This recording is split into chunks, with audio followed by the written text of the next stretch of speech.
ॐ श्रीमन्महागणाधिपतये नमः।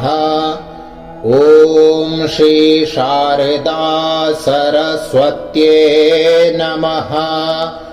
ॐ श्री पुराण पुरुषोत्तमाय नमः। ॐ नमो भगवते वासुदेवाय।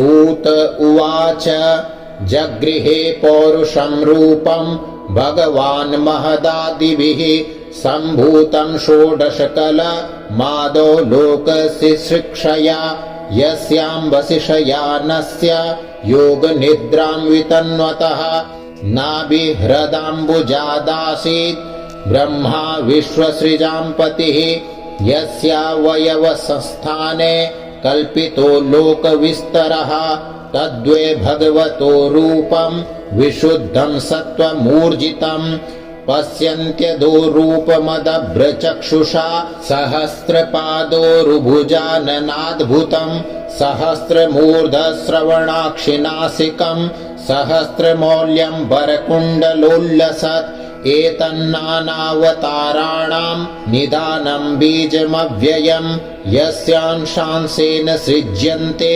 देवतिर्यं नरादयः स एव प्रथमं देवः कौमारं सर्गमास्थितः चचार दुश्चरं ब्रह्मा ब्रह्मचर्यमखण्डितं द्वितीयं तु भवायास्य रसातलगतां महीम् उद्धरिष्यन्नुपादत्त यज्ञेशः सौकरं वपुः तृतीयमृषिसर्गं च देवर्षित्वमुपेत्य सः तन्त्रं सात्वतमाचष्ट नैष्कर्म्यं कर्मणां यतः तुर्ये धर्मकलासर्गे नरनारायणा वृषि भूत्वात्मोपशमोपेत मकरोद्दुश्चरं तपः पंचमः कपिलो नाम सिद्धेशः कालविप्लुतं प्रोवाचासुरये सांख्यं तत्त्वग्रामविनिर्णयं षष्ठे अत्रेरपत्यत्वं वृतः प्राप्तोऽनसूयया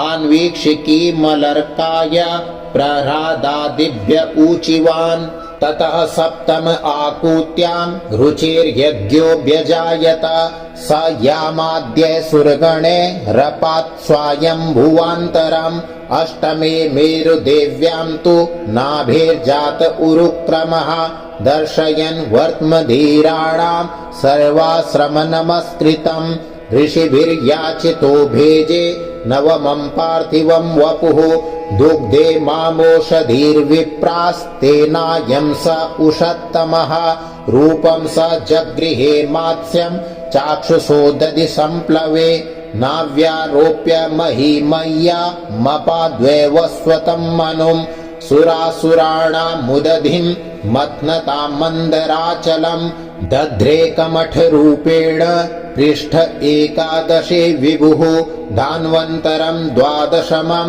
त्रयोदशममेव च अपाययत्सुरानन्यान् मोहिन्या मोहयन् स्त्रिया चतुर्दशं नारसिंहं बिभ्रदैत्येन्द्रमूर्जितं ददार करजैर्वक्षस्येरकां कटकृद्यथा पंचदशं वामनकं कृत्वा गादद्वरं बले पदत्रयं याचमानः प्रत्यादित्सुस्त्रिविष्टपम् अवतारे षोडशमे पश्यन् ब्रह्मद्रुहो नृपान् त्रिसप्तकृत्वः कुपितो निक्षत्रामकरोन्महीं ततः सप्तदशे जातः सत्यवत्यां पराशरात् चक्रे वेदतरो शाखा दृष्ट्वा पुंसोऽल्पमेधसः नरदेवत्वमापन्नः सुरकार्यचिकीर्षया समुद्रनिग्रहादीनि चक्रे वीर्याण्यतः परम् एकोनविंशे विंशतिमे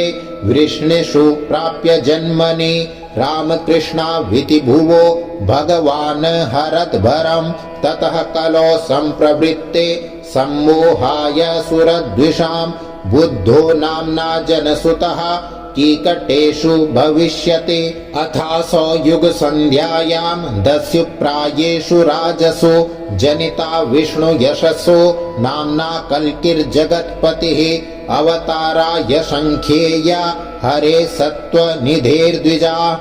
यथा विदासिनः कुल्या सरसः स्युः सहस्रशः।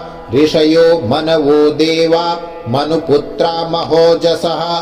कलाः सर्वे हरेरेव स प्रजापतयस्तथा। एते चांशकलाः पुंसः कृष्णस्तु भगवान् स्वयम्।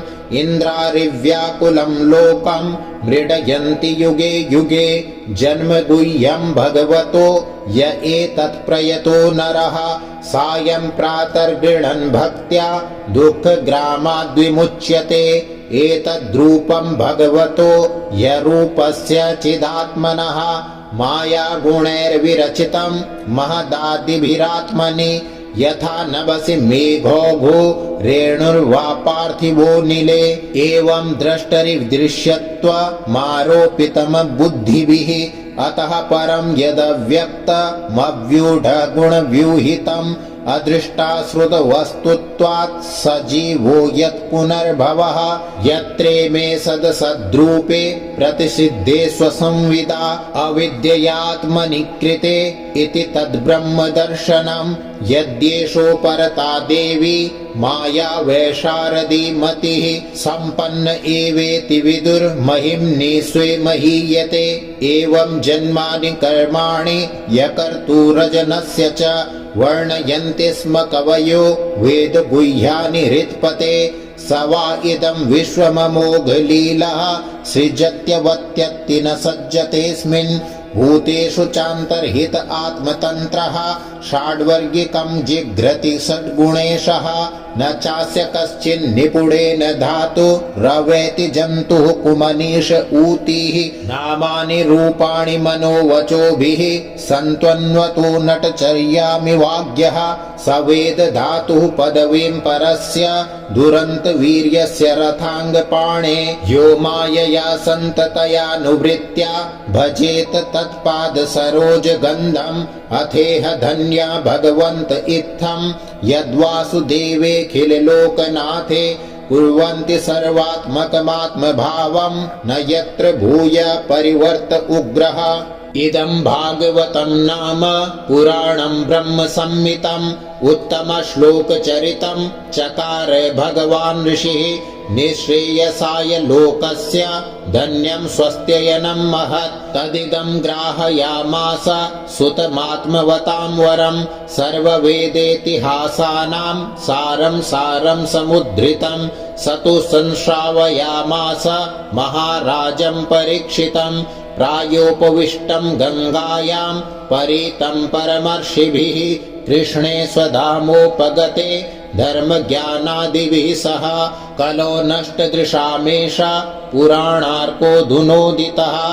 तत्र कीर्तयतो विप्रा विप्रर्षेर्भूरि तेजसः। अहं चाद्यगमं तत्र निविष्टस्तदनुग्रहात्। सोऽहं वः श्रावयिष्यामि यथाधीतं यथा मति।